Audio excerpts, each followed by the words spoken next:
নমস্কার বন্ধুরা, ভাইজাগ ভ্রমণের দ্বিতীয় দিনে আমাদের প্রধান লক্ষ্য ছিল সীমাচলম মন্দির দর্শন। সীমাচলম মন্দির দক্ষিণ ভারতের একটি উল্লেখযোগ্য মন্দির, যেখানে বিষ্ণু পূজিত হয় নৃসিংহ রূপে।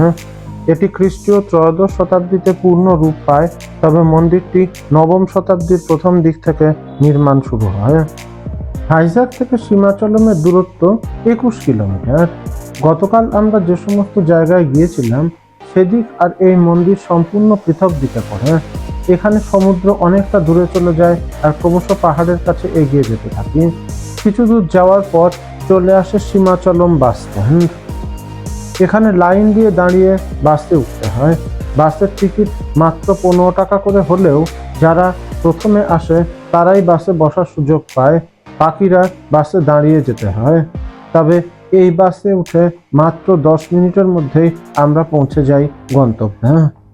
মন্দিরে প্রবেশ করার 3টে লাইন, একটি বিনামূল্যে যা অনেক দূর থেকে দর্শন করায়, একটি 100 টাকার টিকিট এবং অন্যটি 300 টাকার টিকিট। নামটি সুগম দর্শন হলেও অতটা সহজে দর্শন হয় না। আমরা 300 টাকার টিকিট কেটেও অনেকক্ষণ পর্যন্ত দাঁড়িয়ে দর্শন করেছিলাম। বলে রাখা ভালো যে এই মন্দিরে কোনো ফটোগ্রাফি অ্যালাউ নয়, মোবাইলও জমা দিতে হয়, তাই মন্দিরের ভেতরে চিত্রগ্রহণ সম্ভব হয়নি।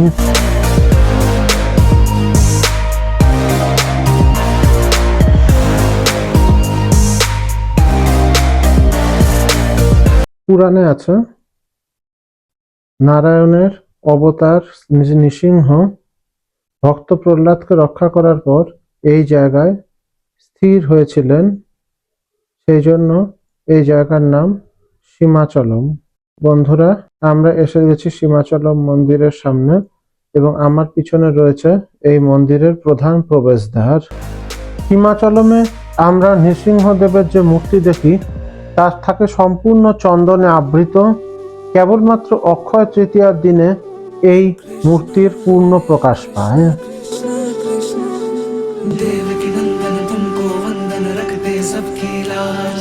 सबके स्वामी अंतर्यामी पूरन कीजिए काज, देव की नंदन तुमको वंदन रखते सबकी लाज, सबके स्वामी अंतर्यामी पूरन कीजिए काज। मन मंदिर में सजे बिहारी, मनमोहन तेरी छवि अति प्यारी। मन मंदिर में सजे बिहारी, मनमोहन तेरी छवि अति प्यारी। बंसी बजैया रास रचैया, तारनहार मेरे तुम ही के भैया। तुमसे बड़ा कहाँ कौन कन्हैया। श्री कृष्ण गोविंद हरे मुरारे, हे नाथ नारायण वासुदेवा। श्री মন্দিরে দর্শন করে আমরা প্রসাদ সংগ্রহ করে বেরিয়ে এলাম। বাইরের স্টলগুলো একটু ঘোরাঘুরি করে আবার বাস স্ট্যান্ড। সেই একই নিয়ম এই বাস যাত্রা শেষ করে চলে এলাম হোটেলে। বিকালের দিকে আমাদের যাত্রা ছিল সম্পূর্ণ অন্যদিকে। ভাইজাগ থেকে 7 কিলোমিটার দূরে রোজ হিল চার্চে। এই যাত্রাপথের কিছু অংশ বিশাখাপত্তনম বন্দরের পাশ দিয়ে হয়। এরই পাশে রয়েছে বিশাখাপত্তনম তৈল শোধনাগার। এইসব শেষ করে পাহাড়ের আঁকাবাঁকা পথে আমরা এমন এক জায়গায় পৌঁছাই যার ভিউটা সত্যি অসাম। একদিকে চার্চের নীরবতা, অন্যদিকে সমুদ্রের নৈসর্গিক দৃশ্য।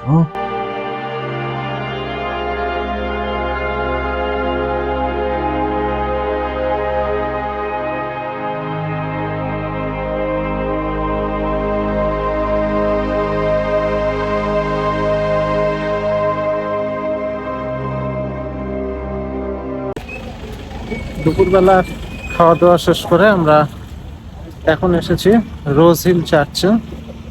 এখানে পাশে বিশাখাপত্তনম বন্দর, আর উপর থেকে সেই বন্দরের ভিউটা খুব সুন্দর দেখতে পাওয়া যাচ্ছে।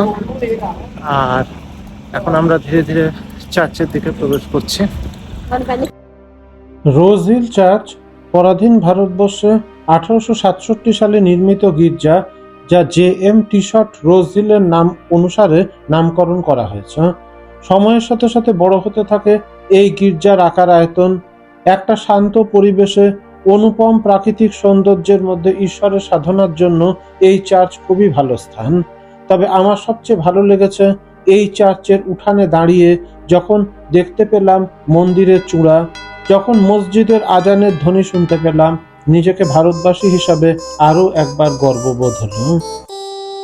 Dashing through the snow in a one-horse open sleigh, o'er the fields we go, laughing all the way. Bells on bobtail ring, making spirits bright. What fun it is to ride and sing a sleighing song tonight!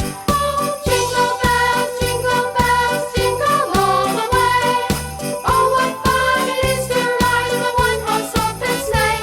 Hey, jingle bells, jingle all the way.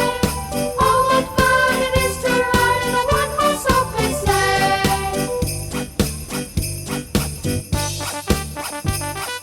Now the ground is wide, go it while you're young. Take the girls tonight, sing a sleighing song. Get a bobtail babe, 240 for its speed, and hitch him to an open sleigh, and you will take the lead. Oh, jingle bells, jingle all the way. Oh, what fun it is to ride in a one-horse open sleigh! Hey, jingle bells, jingle all the way. Oh, what fun it is to ride in a one-horse open sleigh! Oh, what fun it is to ride in a one-horse open sleigh! এবার বিদায় জানানোর পালা। আমরা রোজ hill চার্চকে বিদায় জানিয়ে বিশাখাপত্তনম বন্দরের উদ্দেশ্যে যাত্রা শুরু করলাম।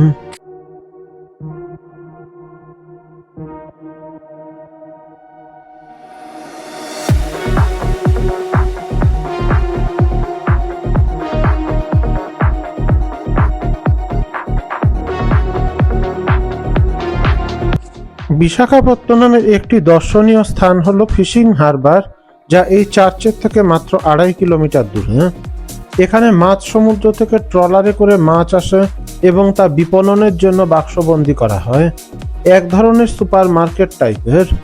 এখানে গেলে আপনি বহু প্রজাতির সামুদ্রিক মাছ দেখতে পারবেন, তবে যদি আপনার মাছের আঁশটে গন্ধে অ্যালার্জি থাকে তবে স্থানটি পরিহার করে চলুন।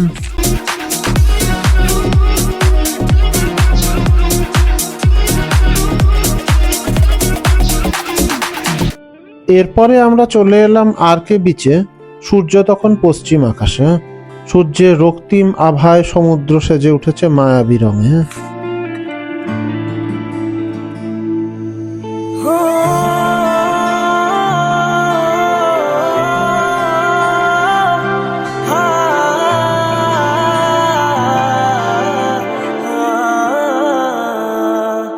कभी शाम ढले तो मेरे दिल में आ जाना,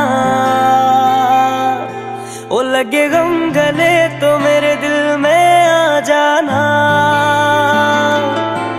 मेरा घर जलाने वाले सुन मेरी, ओ तेरा घर जले तो मेरे दिल में आ जाना।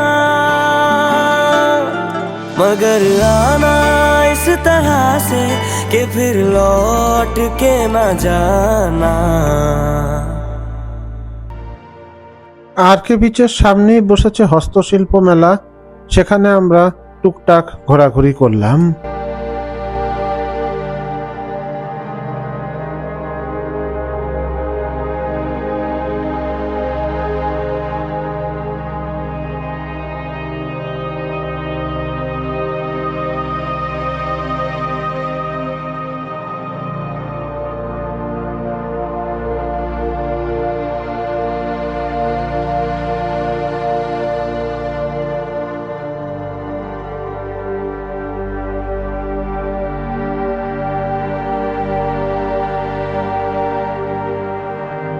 সারাটা দিন আমরা বিভিন্ন জায়গায় ঘুরে শেষ পর্যন্ত এখন আমরা এসে বসেছি আরকে বিচের পাশে। সুন্দর সূর্যাস্তের সময়ের মনোরম দৃশ্য আমরা দেখলাম। পাশে একটা ক্রাফট বাজার বসেছে, সেখানে আমরা কিছু কিছু হস্তশিল্প নিদর্শন দেখতে পেলাম। একদিকে শহরের নাগরিক ব্যস্ততা, আর অন্যদিকে সূর্যাস্তের মায়াবী রূপ।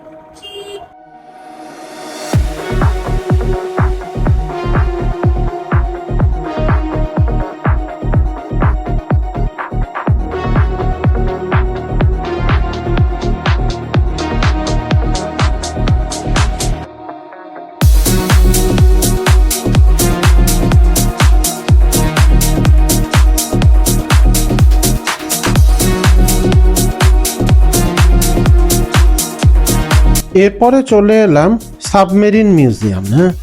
সাবমেরিন মিউজিয়ামে ব্যবহৃত সাবমেরিনটি 1969 সালে রাশিয়া নির্মিত ডুবোজাহাজ, যা 1971 সালে ভারত পাকিস্তান যুদ্ধে গুরুত্বপূর্ণ ভূমিকা নিয়েছিল। দীর্ঘ 31 বছর নৌবিভাগে গুরুত্বপূর্ণ ভূমিকা নেওয়ার পর 2001 সালে এটিকে বাতিল বলে ঘোষণা করা হয় এবং একে নিয়ে আসা হয় এই আরকে বিচের কাছে। 2002 সালে এর আনুষ্ঠানিক উদ্বোধনও করা হয়। এখানে প্রবেশ করলে আপনি সাবমেরিনের ভেতরের যন্ত্রপাতি সম্পর্কে একটা ধারণা তৈরি করতে পারবেন, তেমনি সাবমেরিনে চলাচলকারী মানুষজনের জীবনযাত্রা সম্পর্কেও একটা স্বচ্ছ ধারণা তৈরি হবে।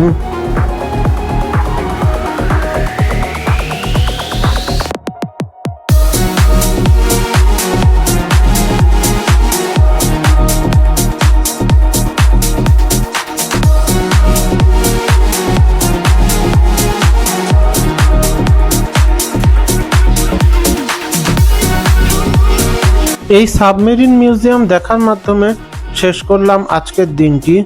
বন্ধুরা, ভাইজ্যাক ভ্রমণ এখানেই শেষ নয়, আসছি ফিরে আরও কিছু অভিজ্ঞতাকে সাথে নিয়ে।